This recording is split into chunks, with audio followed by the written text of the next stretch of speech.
Joining me right now to add more to the story is House Majority Whip Steve Scalise. He is also a member of the House Energy and Commerce Committee. Thank you so much for joining us, Congressman. Thanks for being here.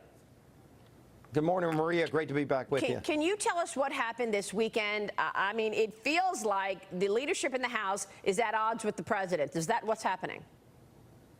No, in fact, the farm bill we brought to the floor, that actually had the strong support of the president. He tweeted out in support of it the night before, and we want to get it done. We're going to come back to it and get it done. It has real work requirements, and I think this is something most Americans can strongly agree with, is that if you want to be on welfare, it should be a safety net. If you're able to work, you shouldn't be on welfare, and we should put work requirements in place. The farm bill does it. We're going to come back to that. This was about immigration and ultimately the timing of when we bring an immigration bill to the floor. Because, look, we're going to bring the Goodlatte-McCall bill to the floor. I think that's the right answer. It deals with wall funding. It secures the border. It also solves the DACA problem in a way that we are in sync with the president. Unfortunately, the votes aren't there yet to pass it.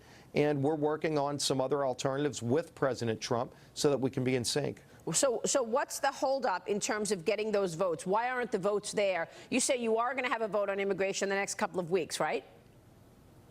Right. We're going to have a vote on the Goodlatte-McCall bill. Again, the votes aren't there to pass it, but a lot of members want to vote anyway, and I understand that. Then we're also working with the president to see if there's some third alternative. I don't want to see the DREAM Act come to the floor, which is pure amnesty with no border protection, no wall. That is not the answer. Amnesty is not the answer. But we need to find an alternative pass because right now the votes aren't there to do what I think is the right approach because there are no Democrats that support building the wall with a fair approach to DACA that allows people to become citizens just by getting in line like everybody else, no path to amnesty. And so that's the divide right now. But we're working with the president to get this done. So is it the Freedom Caucus that pushed back on the farm bill because they want immigration done sooner?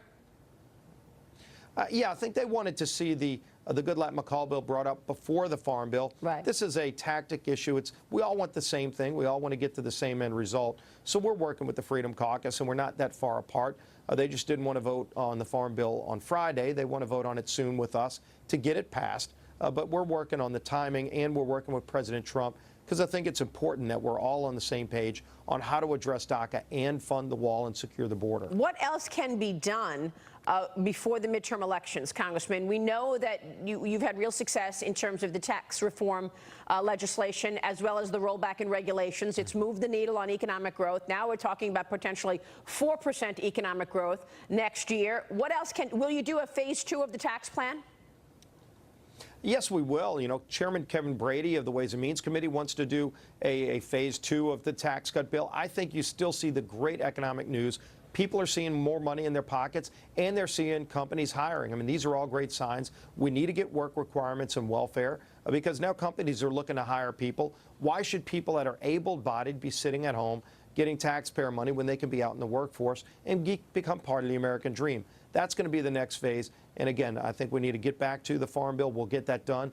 We need to bring an immigration bill to the floor. At least President Trump wants to solve this problem. Barack Obama created the DACA problem without ever trying to solve it. Nancy Pelosi, when she was in charge, she never tried to solve this problem until she lost the speakership. So, you know, this is about politics. We want to solve problems. I mean, the president tweeted out last week, look, if you don't get the wall funding done and an immigration proposal done before the August recess, don't go on vacation.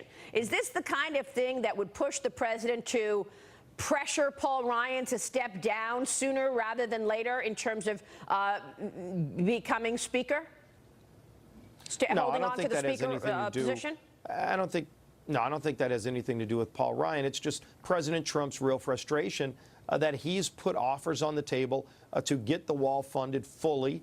We were able to get at least a down payment on the wall to get over 100 new miles of border wall funded. But we all want to get the rest done, too. We want to work with President Trump to get that. Obviously, Democrats are blocking it. And I think Democrats are making a big mistake to double down on being against tax cuts and being against border security.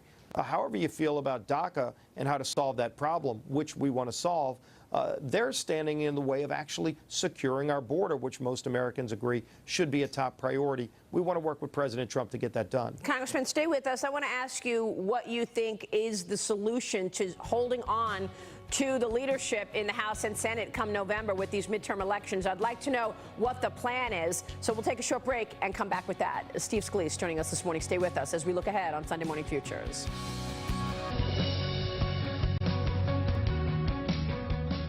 We are back with House Majority Whip Steve Scalise this morning. And Congressman, what is the plan to hold on to the leadership come the midterm elections in November?